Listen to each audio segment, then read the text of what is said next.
What's up, guys? Welcome back to the channel. So we're doing a bike check, 72 volt BBSHD, bike check. Alright, so I've made some progress, guys, with tuning the Phaserunner controller with the BBSHD. And I'm just gonna go out for a ride in a second and try out the changes that I've been testing. But basically, long story short, on my BBSHD Phaserunner programming adventure has been that the Phaserunner default settings for the BBSHD are a little bit funky. They're a little bit bonky. I'm not sure if the people at Grin really tested them out or what, but the settings aren't ideal. And if you try using those default settings that are loaded as the Grin defaults for the BBSHD motor, there's kind of some jerking and some craziness, and there's kind of oscillations and pulsing. And so I've been messing around with the settings, and I'm closing in on some settings that seem to work better. So on the side of my bike here, I've got a tablet with the Android version of the Phaserunner suite going, so that I can program my Phaserunner on the fly. And so these are the settings that I've been messing around with, are the ones that are on the screen right now. I'll try and turn this here. So here they are. So it's the feedback bandwidth tuning is important. And the Kp and the Ki, I think all of those feedback bandwidth tuning, they get loaded in from the Grin defaults for the BBSHD, but they like I said, they weren't working very good for me. So I've changed it. We've got the Kp set to 1, got the Ki set to 10. I don't know what that means, or I don't know what those are, Kp, Ki, I don't know.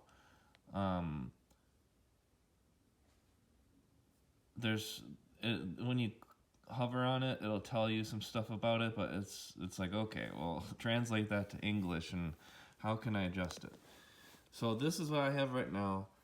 I found that Kp1, Ki10 works pretty good. I'm leaving that there. If I don't have the Kp and the Ki set to 1 and 10 like this, the top speed of my bike just seems a lot slower. So it seems like to get the full speed out of your bike, Kp1, Kp1, Ki10 is what I do.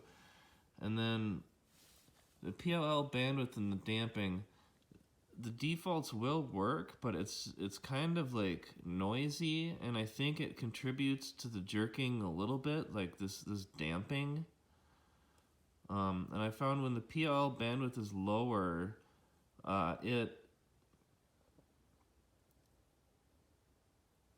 one of these, if not both of these PLL settings, kind of affect just how the motor sounds. Oh, and there the Phaserunner suite crashed. That's a normal occurrence. So we gotta open this back up. Alright, let's get this back up. Alright, so here's the settings that I've got for this. This is what I'm testing today. And then I've got the virtual electronic freewheeling set to 2 amps. And then the motor stall timeout is 250 milliseconds. You can maybe increase the timeout to 500 or something, but this is what I've been using, and that works pretty good. 2 amps is a good number. At first I was using 1 or 1.5, but 2 seems to work better. So I've got the electronic freewheeling on, that helps a lot. And then there's the sensorless starting parameters. Let's see, can I open those up here? There they are. Alright, so here's the sensorless starting parameters. 150 millisecond hold time, 45 amp injection current, 500 millisecond spin up time. So I increased this. And then I also increased the auto start max RPM to 35. And so these sensorless parameters actually affect the AutoTune you know, when you get your Phaserunner and you're doing your AutoTune, these settings affect the AutoTune. And what I've found is that if you're doing an AutoTune with the motor and there's like any jerking or anything funky happening with that AutoTune, then you need to adjust the sensorless starting parameters. So this is what I have. Like, depending on your bike, you might have to change something. Like, maybe you might have to increase the auto start spin up time, right? Like, you can maybe try to increase this RPM a little bit. It's gonna be different depending on your bike and how heavy, you know, the wheels are and everything. But basically, like, what I would do is I would set these sensorless starting parameters like this, and then save it, and then do your auto tune, and hopefully it's a smooth auto tune, right? And another thing that can help is take the chainring off, or take the chain off of your chainring, so that the motor is just spinning freely when it does the auto tune, because if you've got any slack back here in the drivetrain, like that, right? Like when I spin this wheel and it's clicking, there's some slack in this drivetrain, right? So you don't want any of that slack in the drivetrain when you're doing that auto tune, or it can cause the motor to just, right at the beginning, it'll like hit really hard, and sometimes it'll hit hard and then kind of like bounce back and then try and start again and hit hard and bounce back, and it does like this jackhammering. I call it jackhammering, where the motor is trying to start right as you're just starting to press the throttle, and it's like dunk dunk dunk dunk dunk, and the chain will just be like dunk dunk dunk dunk dunk, and you can break things back on your wheel, right? And it's probably not good for the motor.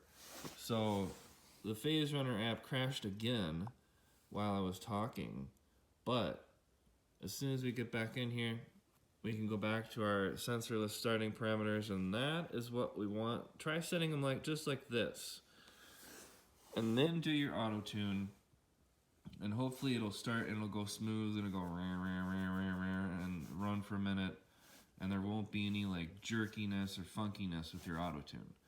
I think that's really important. You want a smooth auto tune, or just all kinds of mystery problems can be happening, right? So that smoothness in the auto tune is dependent on using these settings. And then also you might want to take the chain off of this chainring while you're doing the auto tune. Okay, so that's basically it, is the sensorless starting parameters. I've got those. Virtual electronic freewheeling. We've got right there 2 amps. And then that feedback bandwidth tuning is very important. So give these numbers a try. I've been kind of going back and forth between 2.5 PLL damping and 3, but for today I'm going to try it on 3, and we're going to use these settings that you see right here, right? So those are kind of my tips on auto-tuning the BBSHD with the Phaserunner and getting the BBSHD programmed with the Phaserunner. Those have been the main things for me, is you gotta get a smooth auto tune, and it's those sensorless starting parameters that help with that, right?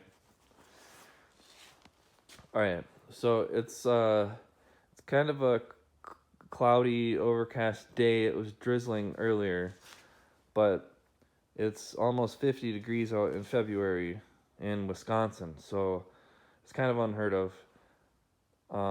So I'm gonna go for a ride, test these settings out. I'm gonna bring the Android tablet with me. I'll maybe experiment a little bit, back and forth.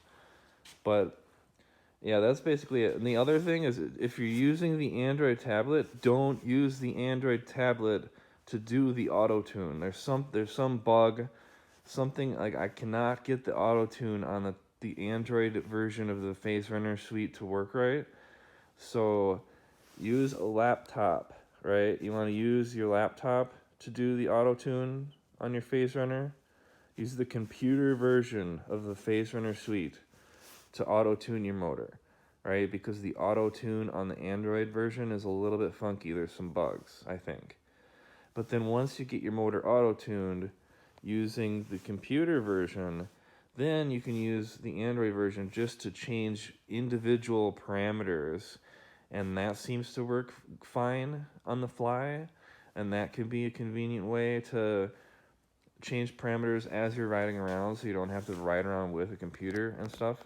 And if you have an Android phone, you could use your phone. I just have an Android tablet because I have an iPhone, right? So I'm going to go ride it around, test these settings out, see how it goes. Let's go for a ride on a 72 volt BBSHD. And then some other people have asked, I've just got it single speed back here, guys, because when it's on 72 volts, the motor is spinning so fast that you don't need, it'll go like 40 miles an hour in the granny gear. So you just want a nice straight chain line, and you don't really need a whole bunch of gears back here. Like, you just want a straight chain line and then a nice big gear back here. So what I've got a 46 tooth chainring on the front. This is a stock Bafang BBSHD 46 tooth steel chainring, and these things are like $17. So some people are asking me, why don't you use the Luna Eclipse or the Lecky bling ring? And it's like, dude, those things are like $150, and you can only order them from one place. I can get this thing on AliExpress for $17, so I can get like 5 or 6 of these for one bling ring. So why? The only reason that you buy the Lecky bling rings is because they bring the offset back slightly more, but I don't need that because I'm only using one gear back there, right? So you can just, I use the stock chainring because it's cheap, it's steel, it's strong, might be heavy, but who cares, right? It gets the job done. It has some offset that brings the chain back a little bit, since the motor kind of offsets your chain line. But I had no problem using the offset from this stock chainring to find a nice straight chain line back to my single speed sprocket back here, right? So I don't need to get my chain all offset way back here so I can try and use my whole cassette. This thing works fine. This stock chainring brings the chain back far enough so that it's a straight line to my sprocket. I can space it back here wherever I want, get it nice and straight. That's where I've got it. And then back here, this is a Pinion P8200. P8200 is this adapter thing. And so it's got the splines for the cassette that go onto the hub, the free hub on my wheel, where your cassette would usually go, and then it's got it's a 4-bolt chainring spider, so it's made to fit a 104 BCD chainring, which is what I have on there. So I've got a Surly stainless steel 36 tooth chainring, and it's on that Pinion P8200 adapter, and it's just a single speed back here. Right.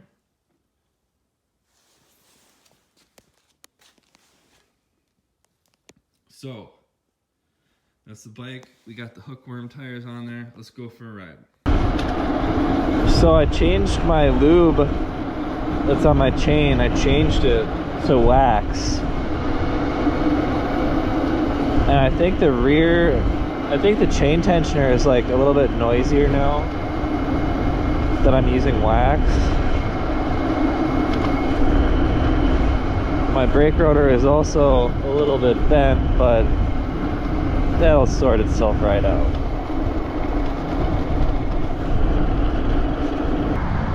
It's overcast out, but it's also February in Wisconsin, and it's like 50 degrees.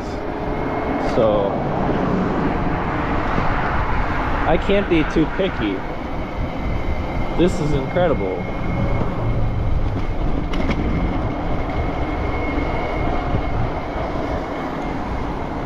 I'll take them where I can get them. Oh, stinky cars. So guys, another thing I did to the bike was I put a bunch of grease in the wheel hubs, because this bike has those old school wheel hubs where it's like it's got the loose ball bearings in there and you kind of have to like tighten them correctly and stuff. So I took the wheels off of this bike the other day and I was just spinning the axle on the wheels, and it felt terrible. It felt like grindy and the hubs were way too tight. So I put grease in both of the wheels and adjusted the hubs. I adjusted the cones. And it just feels like it's gliding now. We're going to get a French fry.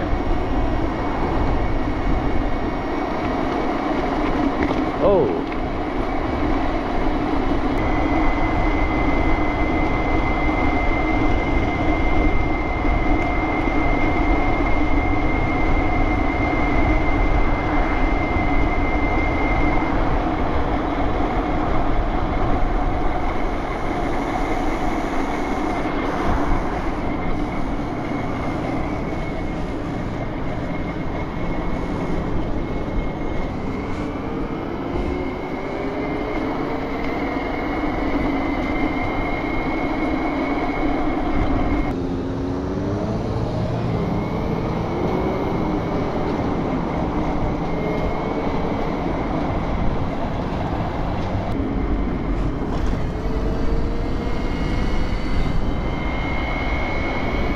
Ooh, it's kind of windy out.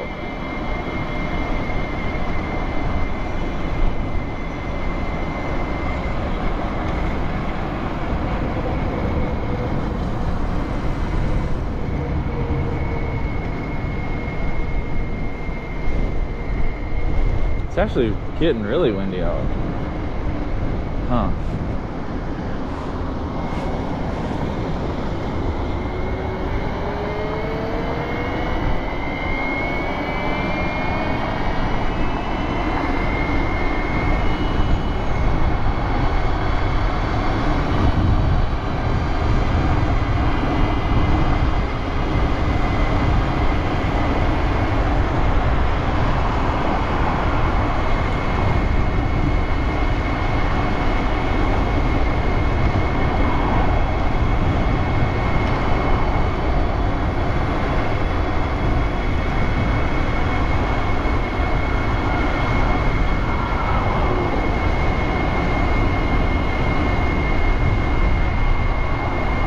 I feel like a parachute.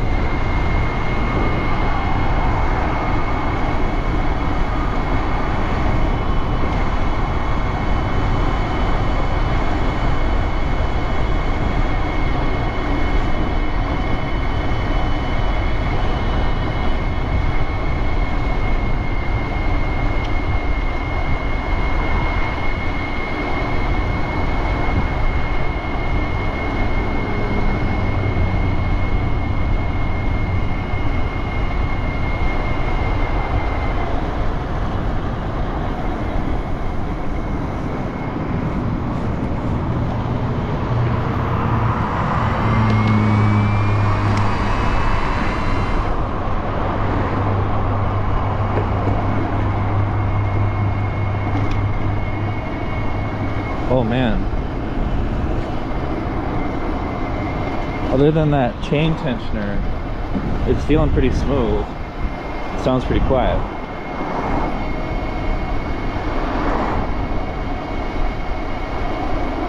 I think I might just need to lube the chain tensioner a little bit.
wish I could fix that noise. It sounds terrible.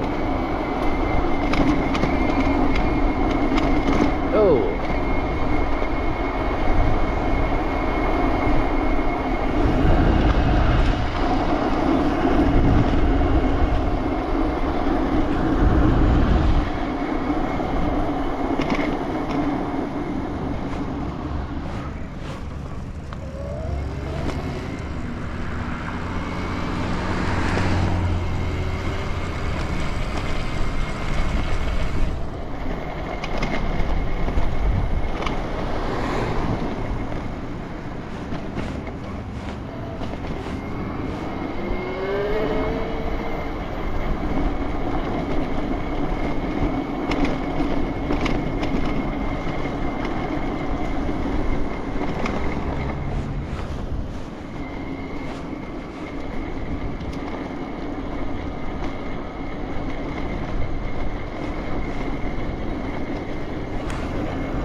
Oh, man, some of these hookworms are scary. I don't want to get all muddy going across the mud bridge.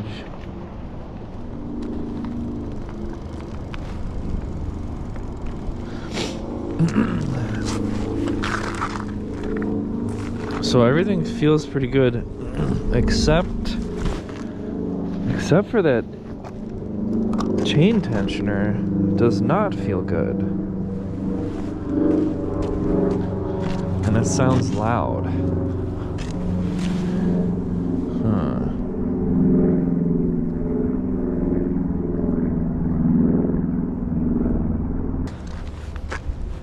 Once I got the sensorless start kind of dialed in, that smoothed it out a lot. Changing the current regulator Kp and the Ki kind of gives you that full speed that you're looking for.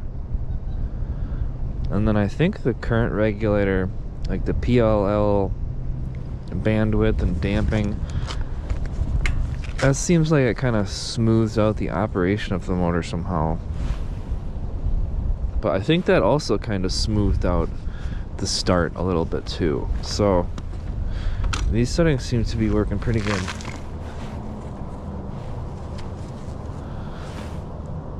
And also greasing up the hubs in these wheels, definitely I can feel that.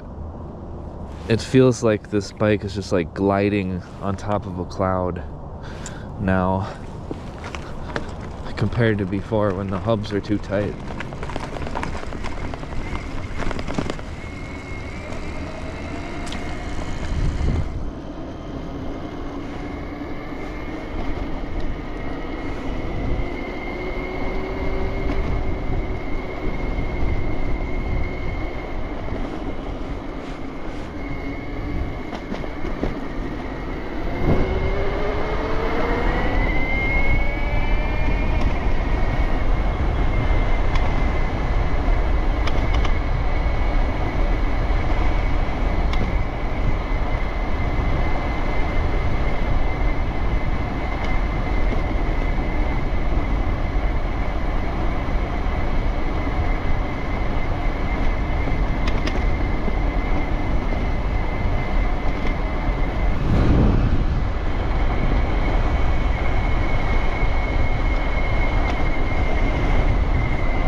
wish I would have worn 2 pairs of sweatpants, that's for sure.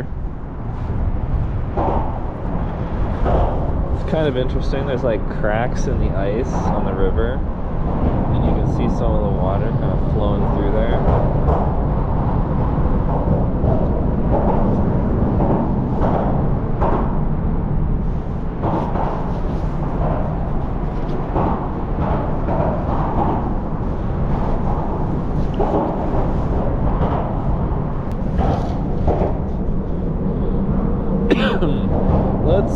Let's continue on, shall we?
Very windy.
It is windy. Wow.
It's a cold day at the beach. Man, there's no way that it's still 50 degrees out. It feels like the temperature is changing rapidly. Let's see here. I should have worn the Chinese heater gloves. I also should have worn more than one pair of sweatpants.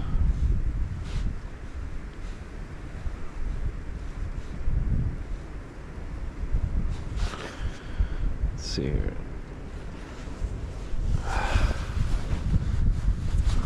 But the BBSHD settings are working pretty good. It's feeling pretty smooth. There's no more like jerkiness when I'm taking off. Oh. We're taming the beast. Taming the beast.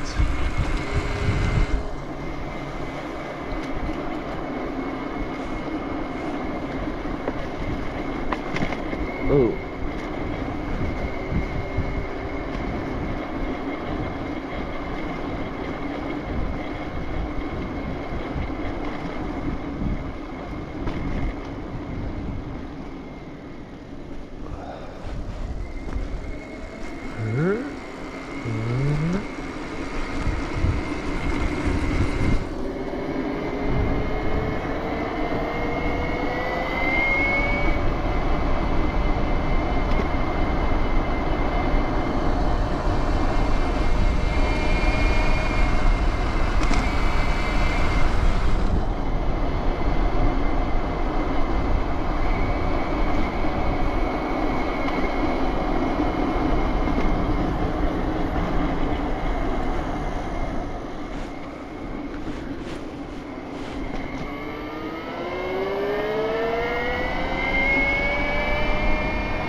It's a lot warmer when I snuggle my bike like this. And it's not so cold.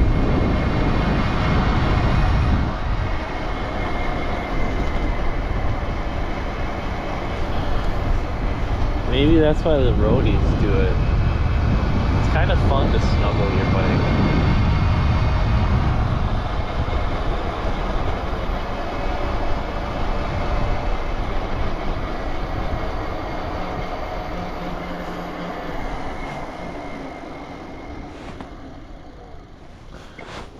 Hey, look, it's St. Francis. We're making a pit stop at St. Francis.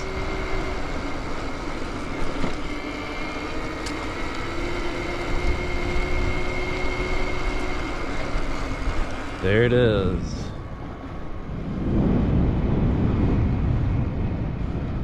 What a building. There's a fox that lives over here. Right back here. That I've seen a couple times. He's usually back here behind the Saint. There's a fox that sneaks around back there. It's a red one.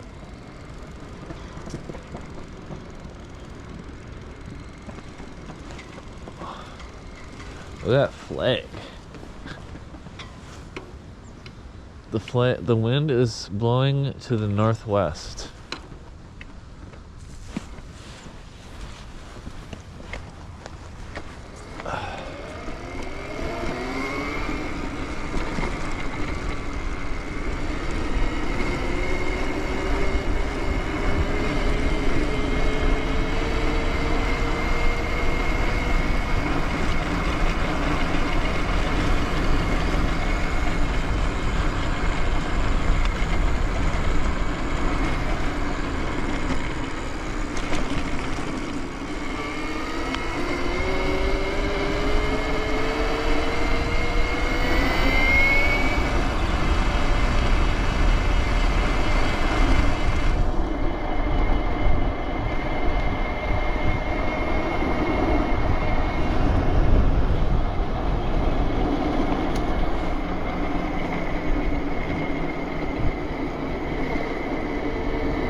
We're taking the bumpy bike path.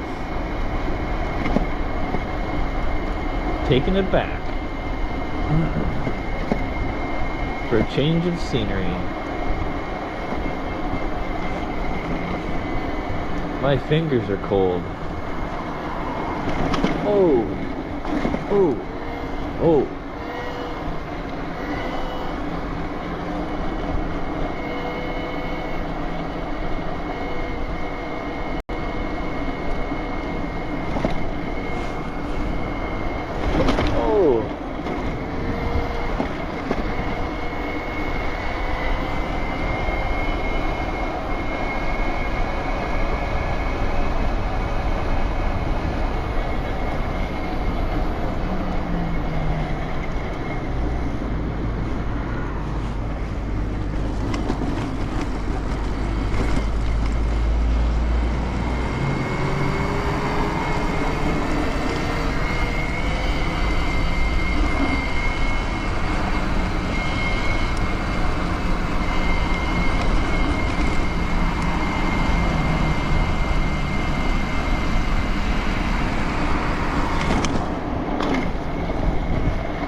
main thing that influences the top speed with BBSHD, other than like the voltage,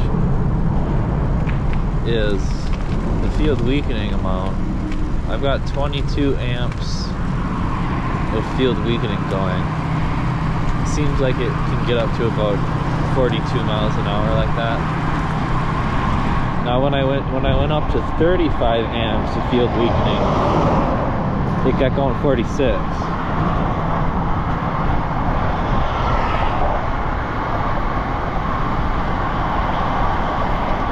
But I don't ride that fast often enough to really justify using that much field weakening all the time.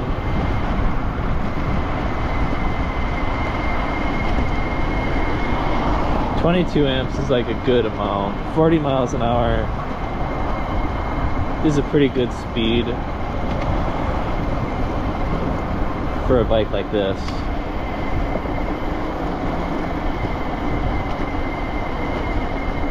It gets up there quick. It's got a lot of torque. It's got that mid-drive torque to it.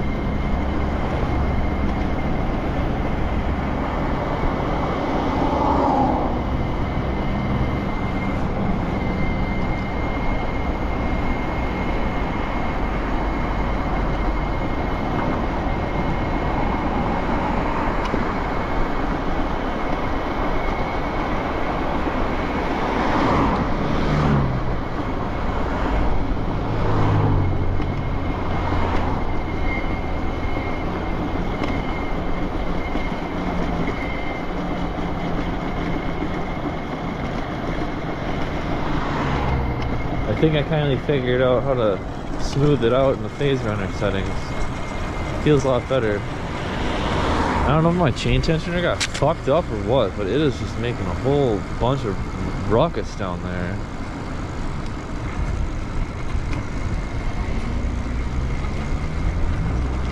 A Ruckenheimer.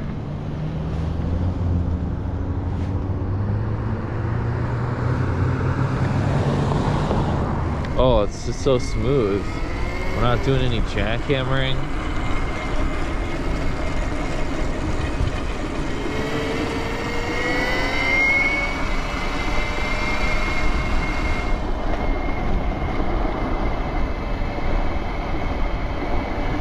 Since I changed the settings, it's not as loud either, the motor. It's more quiet. So that's nice.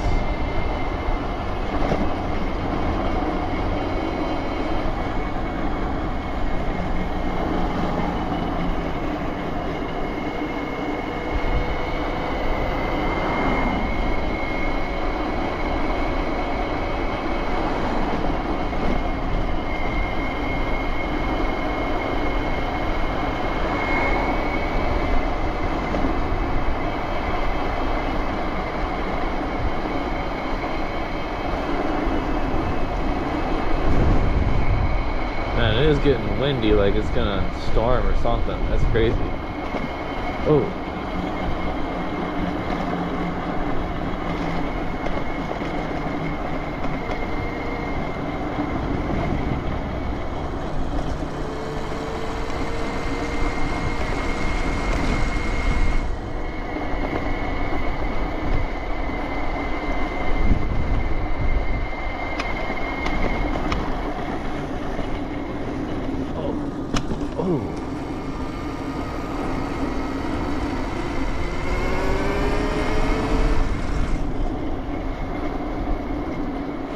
Hopefully you guys can't hear that chain tensioner because that is loud, buddy.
This is the only spot where I can pedal and actually help out.